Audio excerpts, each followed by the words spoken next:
खबरों का सिलसिला आगे बढ़ाएं और अभी आपको बताएं कि आशूब चश्म के मर्ज में तेज़ी से इजाफा हो रहा है। हर तीसरा शख्स आंखों के इन्फेक्शन के साथ अस्पताल आ रहा है। माहिर अमराज़ चश्म की जानिब से बताया जा रहा है कि ये मर्ज हर दूसरे शख्स में बहुत जल्द मुंतकिल हो जाता है। इस हवाले से क्या एहतियाती तदाबीर बताई जा रही हैं डॉक्टर्स की जानिब से, अजमत अवान हमारे साथ हैं, उनसे बात करेंगे। जी अजमत। आज बिल्कुल अशूब चश्म का जो मर्ज़ है वो तेज़ी से जो है वो फैल रहा है और तिबी माहिरीन जो है एहतियाती तदाबीर के बारे में ख़ास कर कह रहे हैं। और ये जो अशूब चश्म का मर्ज़ है ये लाहौरियों को बहुत बुरी तरह मुतासिर करा, ना सिर्फ शहरी बल्कि मैं ख़ुद इससे मुतासिर हो चुका हूँ। लेकिन जो तिबी माहिरीन हैं उन्होंने एहतियाती तदाबीर पर अमल दरामद करने का कहा है। ख़ासकर जो है ये सन ग्लासेस का इस्तेमाल लाजमी जो है वो करार दिया गया है। अभी फ़िलहाल आप मेरी आँखें देख सकते हैं तो इसमें जो पिंक या गुलाबी या रेड किस्म की जब आंखें हैं वो नहीं हैं। प्रिंसिपल इलामा इकबाल मेडिकल कॉलेज जिन्ना अस्पताल प्रोफेसर नदीम हफीज़ भट्ट साहब मौजूद हैं। भट्ट साहब मुझे बताइएगा कि अब जिस तरह ये मर्ज़ बढ़ रहा है इसका हल किस तरह है, इसके एहतियाती तदाबीर क्या है?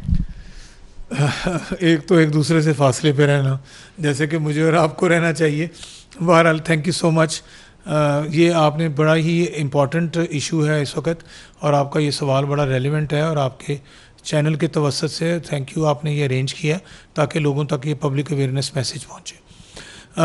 अशोब चश्म एक वबा की शक्ल में हमेशा आता है और ये क्योंकि लगने वाली बीमारी है तो ये एक से दूसरे इंसान को सिक्रीशंस के थ्रू, जो आँख में से पानी निकलता है उसमें वायरस का लोड होता है और पहले चंद दिनों में बहुत ज़्यादा होता है।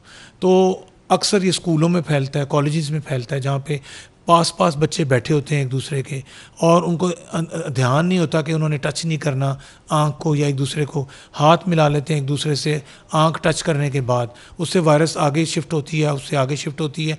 बच्चे स्कूलों से ये मर्ज़ लेके घरों में पहुंच जाते हैं और फिर पूरा घर मुतासर हो जाता है। आजकल हर दूसरा तीसरा पेशेंट, चाहे हॉस्पिटल में हम देख रहे हैं या क्लिनिक्स में देख रहे हैं, वहाँ पे सब पेशेंट्स को ये सारा कुछ हो रहा है। रेशो तकरीबन यही आ रही है जी, every third patient, fourth patient is ये अशोब चश्म है। सितंबर के एंड तक ज़्यादा से ज़्यादा, उसके बाद जैसे ही अक्टूबर में थोड़ा सी ड्राइनेस आ जाएगी, ह्यूमिडिटी कम हो जाएगी, तो फिर वायरस डाई डाउन हो जाती है, ख़त्म हो जाती है और इसका सिलसिला टूट जाता है। जिस शख्स को भी ये मर्ज़ हो जाए उसको पहले 3 दिन जो है उसको आइसोलेट कर दिया जाए और अगर मजीद सिम्टम्स रहें तो उसको मजीद जो है वो घर पर ही रखकर आइसोलेट, अगर उनकी बताई हुई एहतियाती तदाबीर पर अमल दरामद करें तो हम ये जो वायरल आई इन्फेक्शन है इससे बचाव मुमकिन करवा सकते हैं। बहुत शुक्रिया अजमत अवान।